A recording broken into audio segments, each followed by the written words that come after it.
জীবনে ১ম বার এত বড় একটা প্রোডাক্ট অনলাইন থেকে অর্ডার করে আমিও ঠকে গেছি। এই কথাটা কেন বলছি তোমরা একটু পরেই এই জিনিসটা দেখলে বুঝতে পারবে। আমি যেহেতু ৩-৪ দিন আগে এই ফ্রাই প্যানটা অনলাইন থেকে অর্ডার করেছিলাম এটা এবং ডাইরেক্ট ক্যাশ পেমেন্ট দিয়েই অর্ডার করেছিলাম। ভেবেছিলাম হয়তো অনেকটা বেশি সুন্দর আসবে যেহেতু অনেক দাম দিয়ে প্রোডাক্টটা কিনেছি তাই জন্য। আমি এটা কখনোই ভাবিনি যে প্রোডাক্টটা এতটা বেশি পরিমাণে বাজে আসবে। কারণ জানি যে দাম দিয়ে প্রোডাক্ট কিনলে হয়তো অন্তত ভালো আসে। এর আগে সবাই অনেকবার বলেছে যে প্রোডাক্ট কিনে অনলাইন থেকে ঠকে গেছে কিন্তু এরকমটা আমার সাথে কখনো হয়নি। এই ফার্স্ট বার আমার সাথে এরকম হয়েছে। আমি ভেবেছিলাম এটা অনেকটা সুন্দর আসবে দেখে এটা অর্ডার করেছিলাম। আমার যেহেতু রান্নার রিলেটেড ভিডিও করে থাকি তাই এটা আমার অনেকটা বেশি কাজে আসে। এটা আমি অনলাইনে থেকে ৳১,০৩০ দিয়ে অর্ডার করেছিলাম। তারপরে দেখো এটা যখন আমি হাতে পেলাম তখন আমার মনটা সবথেকে বেশি খারাপ হয়ে গেল। কারণ যখন এরা সবকিছু কমপ্লিট করে আমার হাতে দিয়েছে তখন আমি এটাতে দেখি শুধুমাত্র পিছনটাতে কালার করা। যেটা কিনা আমাদের এখানে হয়তো ৳৩00-৪০০ দামেও কিন্তু যেকোনো শপিং মলে পাওয়া যায়।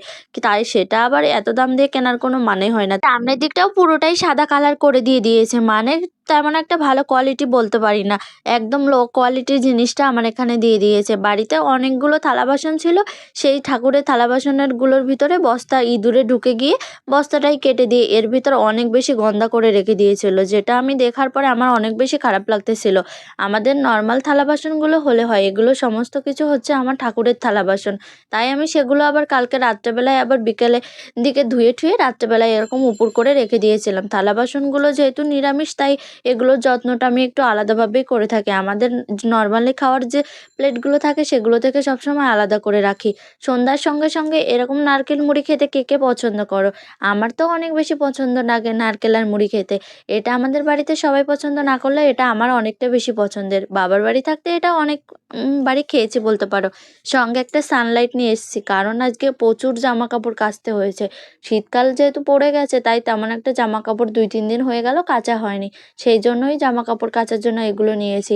আর আমাদের এখানে হ্যাপি নিউ ইয়ারটা অনেকটা বেশি মজা করে আনন্দ করা হয়। আর যেহেতু আমরা প্রপার কলকাতাতে থাকি তাই এখানে অনেক বেশি মজা করে এখানে সমস্ত কিছু করা হয় নাচ গানের মাধ্যমে। সকাল থেকে শুরু করে রাত পর্যন্ত তো মজা থাকে, তারপরে রাত্রে আবার প্রচুর পরিমাণ বাজি ফাটানো থাকে। সেগুলো তোমাদেরকে শর্ট ভিডিওর মাধ্যমে শেয়ার করেছি। পরের দিন সকালবেলা আমরা এখানে কলকাতার রাস্তাতে আমার হাসব্যান্ড ঘুরতে গেছিলো। সেখানে গিয়ে দেখে এত বড় একটা র্যালিও বের হয়েছে। রাধাকৃষ্ণ তারপরে অনেক রকমের অনেক কিছু সেজেছিল সবাই মিলে।